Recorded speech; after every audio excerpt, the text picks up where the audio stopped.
She knocked on my door at midnight, holding a suitcase. I was still half asleep, wearing an old t-shirt that had a coffee stain on the front I hadn't bothered to address in 3 days. And when I opened the door, I thought for one irrational second that I had the wrong apartment, that I had somehow wandered into someone else's life by accident and forgotten to find my way back out. She was standing in the hallway with a rolling suitcase that was slightly too large for the kind of emergency it clearly represented, her dark hair damp at the edges from rain I hadn't heard, wearing a coat over what looked like pajamas, and she said 4 words that I have not stopped thinking about in the 14 months since. She said, I had nowhere else. Not, I had nowhere else to go. Just I had nowhere else. Like the sentence ran out before she could finish it, or like she had decided that the rest of it was already understood between us, which it wasn't. Because I had known Nadia Osman for exactly 7 weeks at that point and had spoken to her on fewer than a dozen separate occasions, and whatever was understood between us did not yet include this. But I stepped back from the door. I don't know if that's what most people would have done. I know it's what I did. My name is Ben. I'm 35 years old, and I live on the 4th floor of a building, in a neighborhood that is quiet on weeknights and slightly less quiet on weekends, and I work as a technical writer for a software company, which is a job that involves making complicated things sound simple, and I have spent the last several years being better at doing that for software than for anything happening inside my own chest. I am not, by most observable measures, a person who opens his door at midnight to near strangers holding suitcases. I am a person who checks the peephole, who thinks twice, who has been described by at least 2 former girlfriends as emotionally cautious in a way that was clearly meant as a criticism, even when it was delivered as an observation. I know all of this about myself. I have known it for a long time, and I stepped back from the door anyway. Nadia came in carrying the suitcase like an apology. She set it near the wall and stood there in my entryway, looking at the coffee stain on my shirt, and then at my face, and then at some middle distance between the two. And she said, I'm sorry. I know this is insane.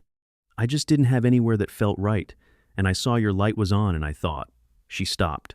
I said, what did you think? She said, I thought you seemed like someone who wouldn't make me explain it tonight. And the thing is, she was right. I didn't make her explain it. I got her a glass of water and a blanket, and I moved the laptop off the sofa, and I said the sofa was comfortable enough, and she said she knew it was because she had sat on it twice. When she had come over to return things, I left at the building's communal table during a shared work session the week before last. And then she sat on the sofa with the blanket over her knees, and I sat in the chair across from her, and we didn't talk about whatever had caused the midnight suitcase and the damp hair and the pajamas under the coat. And sometime around 2 a.m, she fell asleep with the glass of water still in her hand, and I extracted it carefully and turned off the lamp and went to bed. I want to go back to how this started, because the midnight arrival was the moment everything changed, but it wasn't the beginning, and the beginning matters for this story in a way I didn't understand until much later. Nadia moved into the building 8 weeks before the night at my door. She moved into the unit directly above mine, which I only knew because I heard the moving process through my ceiling in a way that suggested someone doing it alone and possibly in the wrong order, dragging furniture at angles that weren't cooperating. I heard 3 separate crashes in the space of an hour. I almost went upstairs and offered to help, and then decided that was intrusive and went back to my laptop instead, which is the kind of decision I have been making my whole life, and which I spend approximately no time feeling good about afterward. I met her 4 days later at the building's communal work table in the lobby, a long wooden table that had appeared during a renovation 6 months prior, and which people used with varying degrees of social awareness. She was there when I arrived on a Saturday morning with my coffee and my laptop, sitting at the far end with a large sketch pad open and headphones on and an expression of deep concentration that I interpreted correctly as "do not speak to me." I set up at the opposite end, and we coexisted in comfortable parallel silence for about 90 minutes, until her headphones came off and she said, without looking up from the sketch pad, "Is the coffee from the machine in the lobby any good, or do I need to go outside?" I said the machine was fine for the kind of coffee you drink when you need coffee and not when you want coffee. She looked up at that. She said, "That is the most precise thing anyone has said to me all week," which was only Saturday, but the bar is apparently very low. I said, "What do you do?" She said, "I'm a set designer." I said, "What kind?" She said, Mostly theater. Occasionally film when the film is interesting enough. I said, what makes a film interesting enough? She said, when it needs to look like a real place, instead of a set pretending to be a real place. There's a difference that matters more than most directors think it does. I said, I make complicated things sound simple. She said, that sounds exhausting. I said, sometimes. She went back to the sketch pad. I went back to the laptop. She told me her name when she was leaving 40 minutes later, standing up and rolling the sketch pad closed. Nadia, as a single word offered in the same tone she might have offered a fact she thought was probably useful information. I said, Ben. She nodded like that, confirmed something, and walked toward the elevator, and that was the first time. There were 11 other times before the midnight knock, which I counted not because I was counting at the time, but because afterward I went back through the previous 7 weeks with the specific attention of someone who wants to understand how they ended up somewhere they didn't see coming. The communal table 3 more times, the elevator twice, once going up and once going down. The mailboxes on a Tuesday evening when she said the building got an unusual amount of catalogs for a building with this demographic, and I said, I didn't know what the demographic was, and she said, apparently catalog receiving people. The stairwell once, when the elevator was out for half a day, and I was going up, and she was coming down, and we passed at the landing, and she said the elevator was out, and I said I knew. The lobby once, when she was waiting for a delivery and I was leaving, and she asked if I was the kind of person who had a good restaurant within 3 blocks that wasn't obvious, and I said there was a Korean place that didn't have a sign outside, just a handwritten card in the window, and she said that was exactly what she was looking for. I gave her the intersection. She said, are you coming? I said, I already ate. She said, come anyway. I went anyway. That dinner was the 11th time, and it matters more than the others because it was the first time we sat across from each other in a room specifically to be across from each other, without the pretense of the communal table or the accident of the elevator, and I understood something during that dinner that I did not yet have a category for. She talked about the theater production she was designing, a reworking of a Chekhov play that the director wanted to feel contemporary, but still European in some specific way, that the director was very certain about and almost entirely unable to articulate.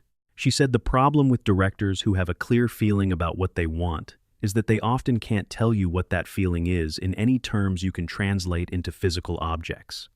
She said, so I have to translate the feeling without being told what the feeling is, which is basically the whole job, except nobody tells you that in school. I said, that's the same thing I do, actually. She looked at me. She said, you translate feelings into furniture.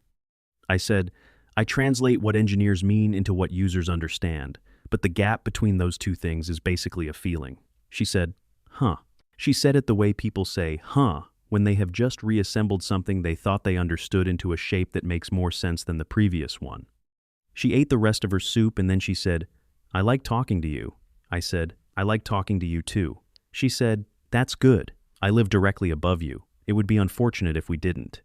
And she paid for her own soup before I could offer, and we walked back to the building in the October air and went to our respective floors, and I stood in my apartment for a moment, thinking about nothing in particular and everything simultaneously.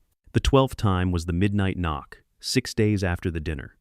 And when I woke up the next morning, she was still on my sofa, and the suitcase was still by the wall, and the blanket had slipped, and I went and adjusted it before starting the coffee because I didn't want her to wake up cold, which is a small thing and a specific thing, and the kind of thing I notice myself doing when something has already been decided in me before the rest of me has caught up with the decision.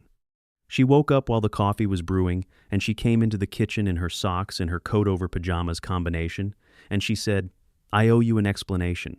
I said, you don't owe me anything.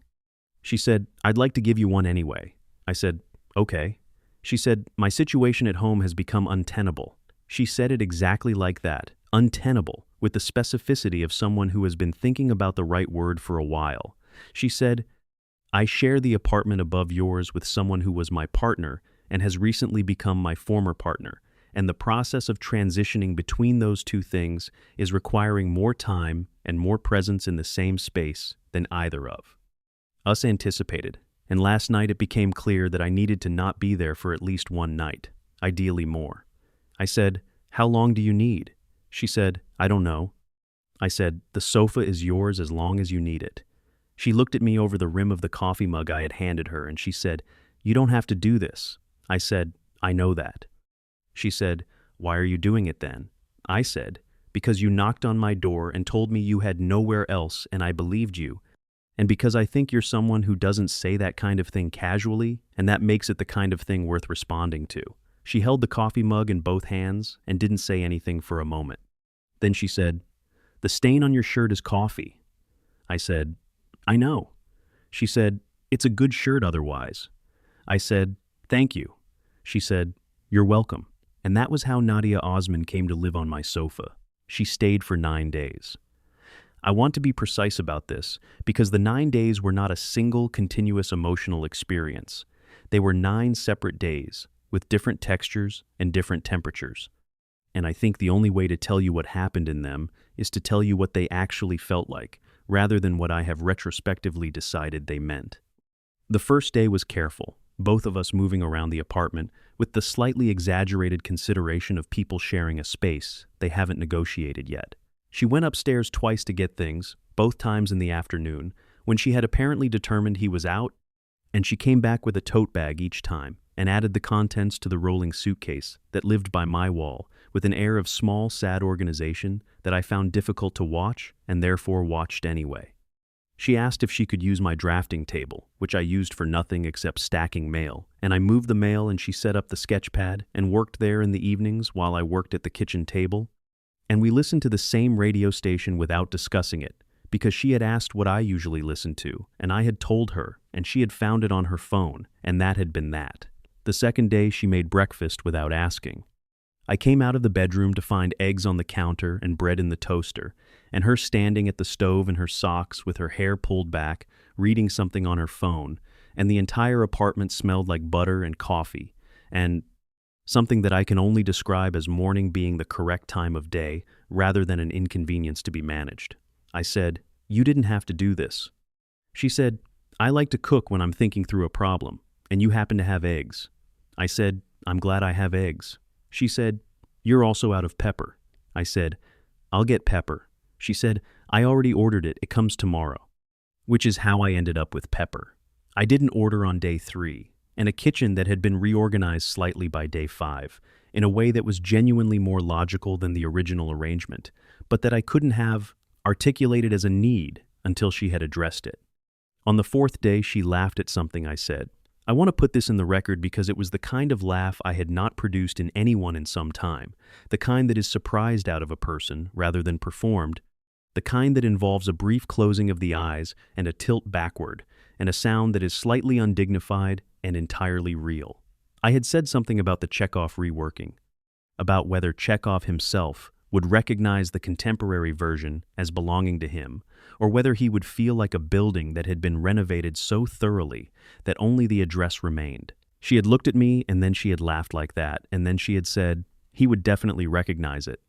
He'd just wish people would stop making it about communication failures as a metaphor for modern alienation. I said, "What's it actually about?" She said, "It's about people who see each other very clearly and love each other anyway and can't say so, which everyone misreads as a communication failure because the saying so part is what fails, but the seeing is fine. The seeing works perfectly." I thought about that for the rest of the day without telling her I was thinking about it. The 5th and 6th days were quieter in a way that felt like settling rather than distance. She had a production meeting by video, and I went into the bedroom to give her the living room, and I could hear through the door the specific voice she used in professional contexts, slightly more clipped, more certain. The voice of someone who knows exactly what a room should look like and is not interested in extended debate about it. When the meeting ended, she knocked on the bedroom door and said she was done, and I came out and she was standing in the kitchen making tea with the focused efficiency of someone who has just done a hard thing and wants to do something. Simple next, and she said, "I'm sorry about the space." I said, "I have a bedroom." She said, "You shouldn't have to use it during the day." I said, "I spent 4 hours reading a document about API documentation standards. The bedroom was a mercy." She smiled at that, smaller than the laugh but belonging to the same family. She handed me a mug of tea I hadn't asked for, and we stood on opposite sides of the kitchen island and talked about the production for 20 minutes, and then about a film she had worked on 3 years prior that had needed to look like a specific decade in a specific city she had never visited, and how she had solved that problem through research methods that were almost archival in their thoroughness. I said, "You went to primary sources." She said, "I always go to primary sources." I said, "So do I." She looked at me over her mug and said, "Of course you do." I said, "What does that mean?" She said, "It means you're the kind of person who would rather have the actual thing than an approximation of it, even if the approximation is easier to find." I said, "Is that a compliment?" She said, "It's an observation." I said, "Can it be both?" She said, "Yes."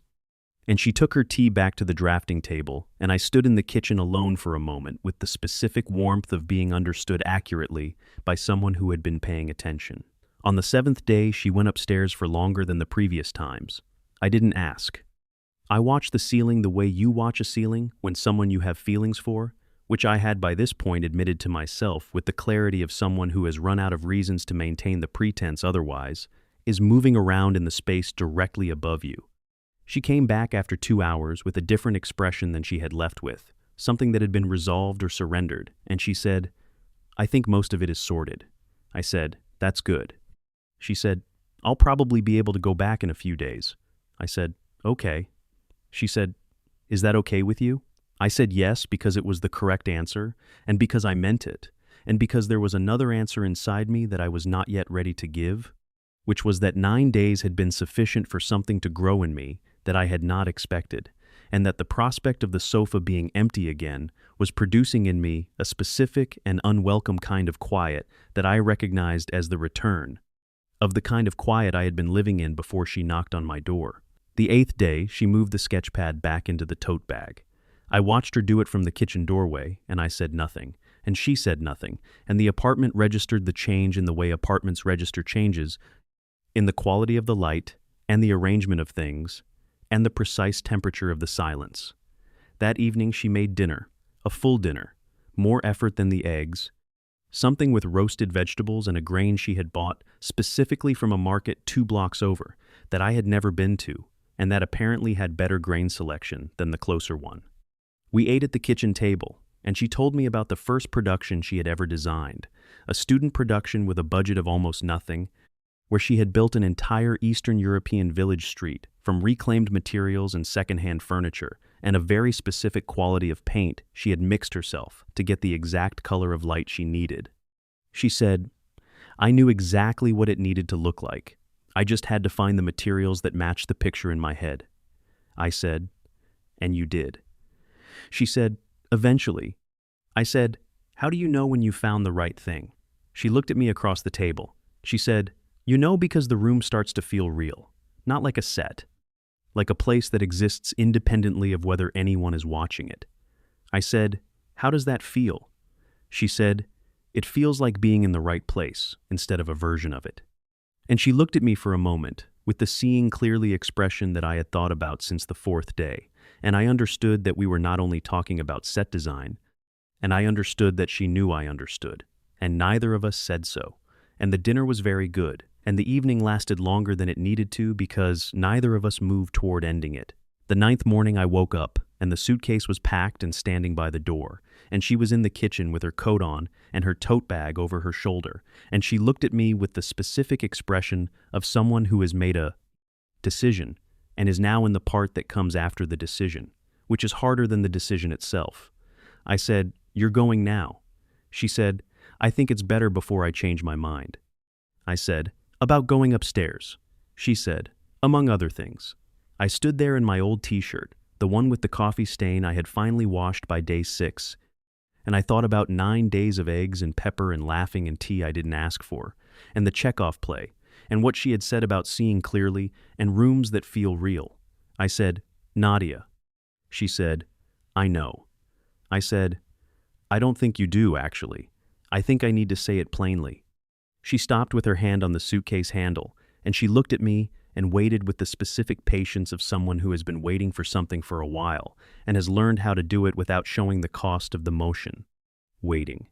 I said, I think you should know that this week has been the least quiet my apartment has felt in a long time, and that I mean that as a statement about the apartment and also about me, and that whatever you decide to do upstairs or anywhere else, I wanted you to have that information."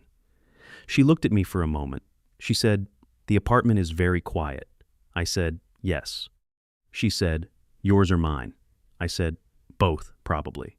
She let go of the suitcase handle. She said, "I need to go upstairs and finish what I started up there." I said, "I know." She said, "But I want to come back." I said, "To the sofa." She said, "No, not the sofa." And she picked up the suitcase and went out the door. And I stood in my apartment in the morning light, with the room feeling more like a real place and less like a version of one than it ever had. And I waited. She knocked on my door again 11 days later, not at midnight this time. At 7 in the evening, while I was making dinner badly, which she assessed correctly in the first 30 seconds, and corrected without being asked. She did not have the suitcase.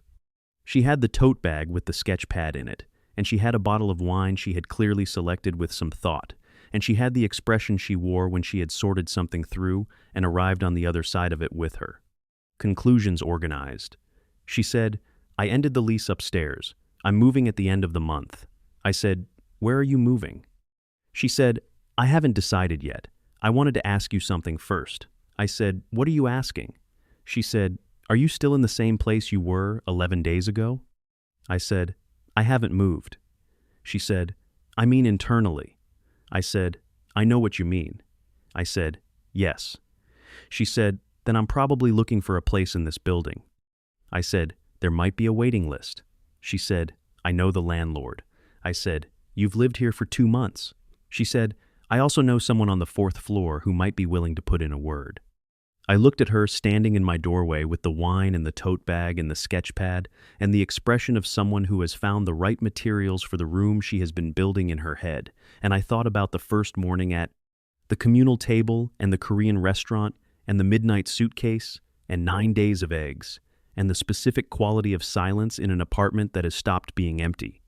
I said, "I think I can arrange something." She came inside. She handed me the wine. She looked at the dinner I had been making badly and said, "Move over." I moved over. And the apartment, which had been quiet for a long time, in the specific way of a room that has the right layout but the wrong arrangement, settled around both of us into something that felt, finally and entirely, like the correct version of itself. That was 14 months ago. She found an apartment in the building, 1 floor down from mine now instead of 1 floor up, which she said was better for the acoustics because she moves furniture less often than the previous tenant, and I said I appreciated that, and she said she knew I did. The Chekhov production opened in February, and I went on opening night and sat in the theater she had built from the inside out and understood what she had meant about a room feeling real rather than like a version of one. It felt like somewhere that existed independently of whether anyone was watching it, and everyone watching it felt that I could feel them feeling it. The specific silence of an audience that has forgotten they are in a theater and believed themselves into the world on the stage. She found me afterward in the lobby, and she said, "What did you think?" I said, "I believed it." She looked at me with the seeing clearly expression that I had come to know as the one she reserved for the things she cared about most. She said, "That's all I ever want." I said, "I know." I said, "I believed it the whole time." She took my hand in the lobby of the theater she had built, and we walked out into the February cold, and I thought about a midnight knock and a suitcase and 4 words that ran out before they were finished. I had nowhere else. The sentence she couldn't complete that night had taken 14 months to finish itself, but it had finished. She was exactly where she was supposed to be. So was I. Some rooms take a long time to find their right arrangement. Some people knock on your door at midnight with a suitcase, and without knowing it, they are already beginning to build something in the space you have been keeping quiet for them, and all you have to do is step back from the door.